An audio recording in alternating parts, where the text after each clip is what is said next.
Hello and welcome to the Talk with Tariro. Today on the show, we want to address the issue of teenage pregnancies.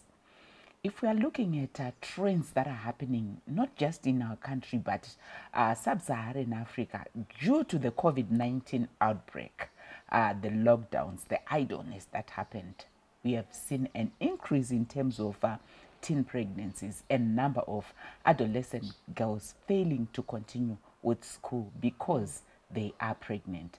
Helping us on the show, we have a sexual and reproductive health expert, not new on the talk, Caroline Maposhere, better known by young people as Auntie Caro. Welcome to the talk. Thank you, Tariro. Yes. Thanks for having me. Share with us where we are with teen pregnancies post-COVID, and considering that COVID comes and goes. Where are we as a country? You know, with these repeated lockdowns, we keep having, the numbers are rising. Each time in the newspaper, you hear so many school children aged. The worrying thing is the age group is going down and down. Yes. We used to have 15 to 19 that they couldn't go back to high school because they got pregnant. But now we are actually having 10 to 14. What? And the numbers in those groups are also going up. And the pregnancies are happening even to kids that are in primary school. Because you realize from age 10, you are in grade 5, 6, 7. And so those are also not going back because they are also getting pregnant. So it's a really a worrisome trend, which is worrying both the education sector and the health sector, because they really need to be working hand in hand, and the justice system as well, because there are some injustices involved in those pregnancies. So we are not in a good place at all as a country and as a region. You rightly put it, to say, you know, the other day I was reading it, the statistics in South Africa, the numbers rose by thousands. Yes. Right. So it's really a worrying trend that we must really put serious thought to it, rather than us burying our heads in the sand and pretend that our children are not having sex. It's time for us to have the frank discussions, not just looking at the figures as statistics, but as our children, as your daughters, as your granddaughters, your nieces. Indeed, the figures are not just figures. That's one thing that we need to bear in mind. The moment we are seeing 3 out of 5 girls got pregnant, it's 3 girls, not just a 3, from what you are saying. It's 3 daughters. Yes. It's 3 sisters. It's 3 nieces. Yes. It's 3 grandchildren. Yes. It's somebody's children. What do we do? Auntie Carol, you are the aunt of adolescent girls. And when we are talking about sexual and reproductive health issues, you have spoken about young girls, 10, already indulging, which means those girls, their period even started early. Somebody in grade 5 getting pregnant, their body has not even developed. Maternal mortality bound to rise. What do we do? We are at a crossroads when we are looking at exactly what's happening. There are so many complications if we look at the pregnancy of a teenager, especially a young teenager. And this one is not even a teenager when we're talking of the 10 to 13. And so the body is not fully matured. So not wanting to keep putting the salt on the wound, because already people are agitated, people are angry, people are, you know, not so happy with what is happening. It's time we don't just talk of policies on comprehensive sexuality education. It's time we actually act it out. It's time we do it, not just saying, you know, those schools, they must talk to the girls. Somebody must do something. It's time for everybody to do something. Where we are actually saying at home, what are we doing to talk to our children? So it's the role of the parents. Yeah, what is the role of the parent? Let's start from there, because that's where it starts. It's a very difficult role, because you are asking parents to do what was not done to them. Some of them, they never actually had that talk with their parents. And now we are saying, parents, do it. So the first thing that the parent needs to do is to educate themselves on how to start the talk with a child. Because we are past the generation where we'll just say, you know what, you've now started your periods, don't be close to boys. That's not enough. Yeah. And that is even nothing, because periods and boys, it doesn't add up to anything. Yeah. Right? So we actually need to start the talk with the child when nothing has happened, not when the water is spilled already, or when you are already saying, so what did you do? Yeah. So look at you. No, you actually want to start that talk before anything has happened. Is it easy, Auntie Carol? It's not easy, but like we are saying, Yes. when you have educated yourself even on how to start that talk, the problem is at times parents, we take it so much for granted. Parenting, I'm also a Christian, and I read the Bible. There's a chapter in the Bible where Genesis 5, where it's talking of so and so begot so and so, so and so begot so and so. People just begoting people. And you'd say, is that all? But so it doesn't make you a parent. Just you being either a sperm donor or a recipient or someone who breastfed, that doesn't make you a parent. You need parenting skills. And the talking to the children does not have to be, you don't have to compartmentalize things. We don't live our lives in compartments when we are in the home. It has to be a natural talk. It's not like at school where you're saying, this is now time for history, this is now time for maths. No, it has to be time like when you are make the effort to deliberately spend time with your child and make it natural to say, okay, you are baking or you are walking together to the shops, or make it natural and make the talk come spontaneously. You don't have to say, actually at 2, I want to sit down with you and talk to you. Maybe they'll take it serious. You scare the hell out of the little girls or little boys. Yes. And so you actually make it natural, and you just talk about life and about everything. And you start in general to say, so what is a parent? Yeah. What makes a good parent? So that they begin to think, and so, okay, it's quite a serious something to be a parent, and I can't be a parent now. They start thinking about that. Yes. Because when they play with their doll, the things that a doll does and the things that a real child does are different. Yes. So you want to start from there, so that you start backwards at times.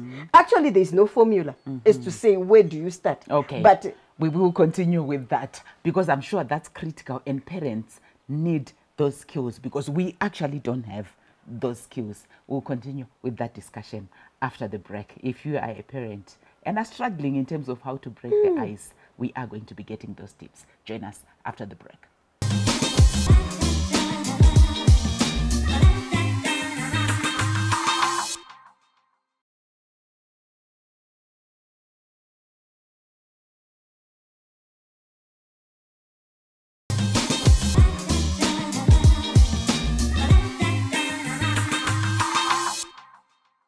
Our discussion on the issue of teenage pregnancies continue on the talk with Tariro. We have Caroline Laposhere, a sexual and reproductive health expert, and working mainly with adolescent girls. So before we went for the break, you were just giving us tips in terms of assisting us as parents to say, how do we empower our children so that at least we try and control this challenge of teenage pregnancies, which has become like a pandemic in our country.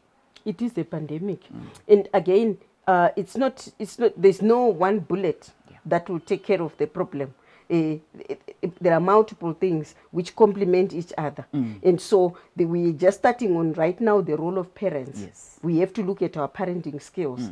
And again, for you to seriously think and give time and even resources to this discussion with your child, you have to think back and say, why did you have that child? Yeah. And if you just remember that God made you a custodian of that child, So the outcome of that child, if you realize that it's also partly your responsibility, so that you don't just push the whole responsibility to the child to say it's your fault. Yeah. No, you don't want it to go that way. So you that way, when you think about it that way, that's when you say, okay, how do I go about this? You start planning things to say, okay, maybe we should go for a walk. Yeah. Maybe we should do things together, bake together, cook together, drive together as you are driving. Yes. Make it natural talk, where you then talk about these facts and hear from the child. You don't just talk to them. That way, they will put, plugs in their ears if you just talk to them. And some literally will have their earphones on while talking to you. True. If you are in the business of talking to them, talk with them, sit down, hear their perspective. And I'm sure people are saying, Caroline, what perspective do That's you where I want wanted to say that the things that we then hear from them are not for the faint-hearted, because what these young people are telling us as parents, we struggle even to accept. That's when I'm talking with them, you said not to them, with them. I'm like, what are you saying? Because, yeah, it's shocking. Our realities and their realities are now different. And for me as a parent, maybe then I say, that's why even we are seeing these teen pregnancies going up. But you want to start from there. Because if you continue in a parallel mode, where they have their own reality and you are in your own reality. Yes. In your own reality, you are saying a 10-year-old is not having sex. 12 years, no. Not even 14, not even 16. You must marry a virgin. Yeah. Their reality is, if you hear some of the things that they are writing to each other and what have you, so you are still a virgin. Hey, you are behind. What are you doing? Yeah. So there is some peer pressure and, all the things that are happening, the things that they are exposed to on television, what they watch, social media, all the things that their minds are flooded with, that's their reality. And for them... But then the question that most parents would then have, Auntie Kero, is to say, can't we find a way of bringing our children back? Because we can't then say, we are seeing they're actually lost. They are losing it, and we are saying, let's hear them and still continue and let them, because already what they are telling us is we are having sex and sex is happening. Yes, during your days you used to value being pure before you get married. Now we are talking about wanting experience before we get married. And for us, it's shocking as parents. Right. And that's why we are then saying, no, we still need to instill in them to say sex before marriage should not be prioritized. Exactly. But before you hear them, before you even know that's where they are, you are not even talking about that. And again, remember, our children, when we are living with them, they learn more from what we do rather than from what we say. Yeah. Therefore, the value in the home also has to be congruent with what you are also trying to say. If you are busy telling them to say, you see, you really need to hold yourself, you need to be well-mannered and what, when in the home there is violence, there is all sorts of haphazard, whatever in that home. So our own parenting skills has to start from knowing that our children learn from us. And what we do and what we say and what we value. When we are driving, when we dropping them at school, when we commenting about someone's mini or someone's bummed, someone's whatever, whether it's daddy commenting or whatever, they are internalizing. Yes. It's all getting in there. So we are also partly to blame for all this decadent behavior of these children. Therefore, when we are taking them back, we really have to have the proper values. What's the value system in that home? Because you can't just start from saying you have to be pure here when they are seeing something else in the home, right? And you are also encouraging other things. What you sit down and watch with them, and the way you comment about things as you watch, whether any time. So it actually has to be a natural process. Yeah. This is a reflection of where the society is. This is the reflection of where we are as parents. Yeah. We are rotten.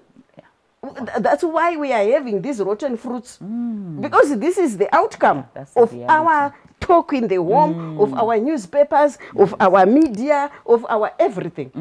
But you know, when you are giving them information, they have to make, they can make choices. Yeah. I can tell you, in this same society where the children are still exposed to that, you still find virgins. 2024 finishing tertiary education. They with all the exposure and what have you, they make choices. Yes. And you give them enough information, and they choose a proper value system, whether it's from the home, the church, or whatever other influence, but we still have good kids. Yeah. So we must not actually lose heart and say it's all gone, it's bad, and it's still possible even to have them come back. Have them join those programs, WWF, worth waiting for. Yes. You know, and if they have virginity vows, and you know, have them be proud to be part of such movements, and take them to spaces where they talk about that, and you actually seem to encourage it in the home, in the, you know, every day-to-day talk. Indeed, we are looking at the issue of teen pregnancies, and the message that we are getting from Caroline is to say, yes, it has become a pandemic in our country, but we cannot just blame our children. As parents, as families, what is our role? For us to be able to nip it in the bud, let's look at our own value system as parents, as a community. Where are we losing it? Because we cannot just blame our children. It's actually as a result of something that has gone haywire. We'll continue with our discussion after the break.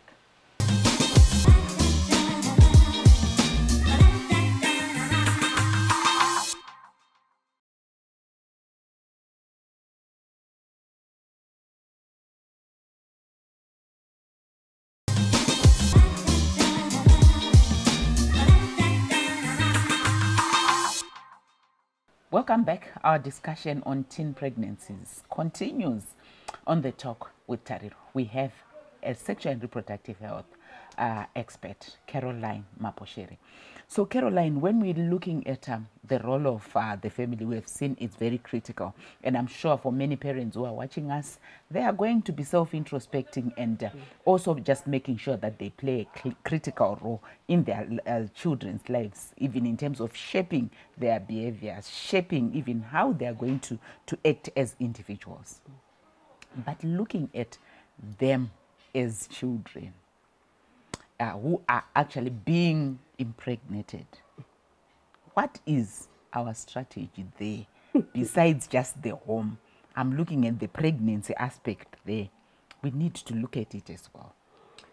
Our strategy, like I said, most or all the institutions which have anything to do with the child, they really have to take up comprehensive sexuality education seriously. And besides educating and trying to empower this young girl, we're talking of teen pregnancies, it's the girl who gets pregnant. Yeah. We also need to be talking to who is making them pregnant. And we will need to be talking to the boys. And because we do have situations where the teenagers are making each other pregnant. However, we seem also to have the majority of the people making these teenagers pregnant being older people, older, trusted males in their lives. Yes. And some may be not really in the home, but whether they are their teachers or they are their uncles or they are their whoever, we actually need to look at that and say, this is a disease that has come upon people, where people feel they actually need to be sleeping with these young children for whatever reason. Others, it's for, you know, the barbaric belief that it will cure you of certain diseases or rid you of certain diseases, or others for rituals, to get rich or to get whatever. We really need to be talking to the communities about that, so that community leaders, whether be it in the churches or in the rural areas, chiefs and headmen and village heads, start addressing those. And we really need to have punitive measures. It looks like the current punishments that we have, they don't seem to be deterrent enough. Because we don't hear much talk about, you know, someone, you know, whether they will say it's consensual sex, but anyone below 16, Below 16, that's because we're statutory talking rape. about 10-year-olds. Yes, that's statutory rape. So we should not even be talking about this if the measures that are in place in the justice system were deterrent enough. It means they are not deterrent enough. I don't know which bulls are going around on calves. We don't see that on the cows. But the bulls and the people are actually busy trying to ride on cows. And it's really a shock. I don't know. Castration is a bit serious, but you want to consider. So I don't know what case needs to happen for people to really stop that mindset, and for people to really see how much injury they are doing to the mind of the child. Because imagine a child who gets pregnant at 12. Where is their mind going to? Exactly. Even if they are going to be rehabilitated back to school, but the danger is, you've doomed this somebody for the rest of their lives. Exactly. And if someone thought about it before the act, and especially if it's an adult, normally thinking person doing something like that, you'd really want to find the most deterrent punishment for the person. So we really need to be addressing society and say, this is a bad sign of where we are. It's worse than Sodom and Gomorrah, where there is so much injustice and there is so much going on. So we really need to be looking at it, all sectors, all sectors, and we really need, all of us need to be raising the alarms. Otherwise, it will continue to be, those people, those women who talk about these things, those angry women, who, they are labels for people who actually cry out loud at these things in society. They will label you. And yet, really, it is something worth crying out loud for by everyone, men and women, because this is affecting us. And so we really need to take serious action, and we really need to make sure we have a very good child sexuality, a comprehensive child sexuality education that policy has been rolled out. Exactly. But the action in the home, the action in the street by everyone, the action by seeing a combi driver being responsible to say they see someone pushing this little girl.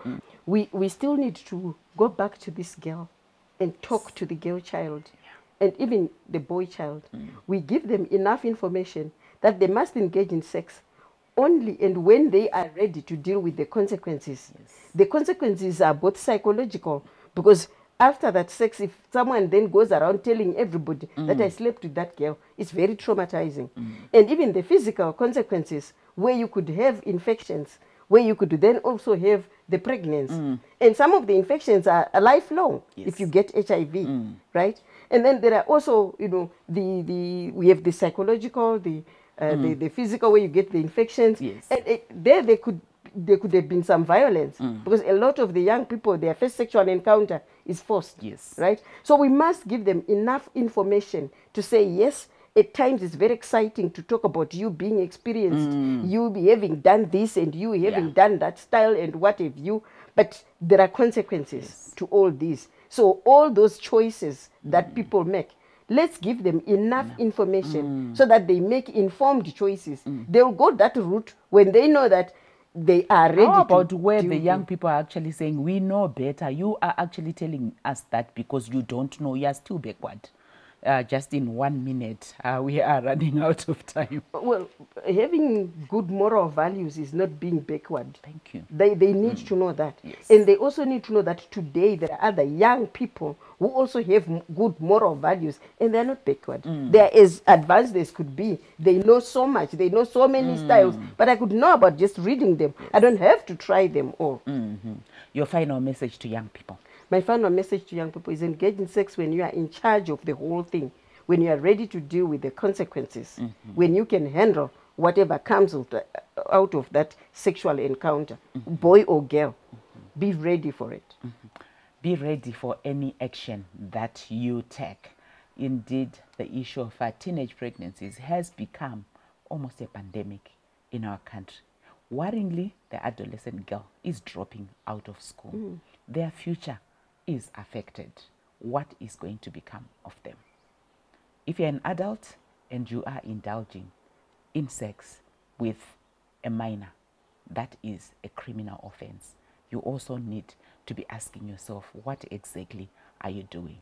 And as young people, let's remember, we have rights, but those rights come with responsibility. The future is in your hands. Until next week, it's goodbye.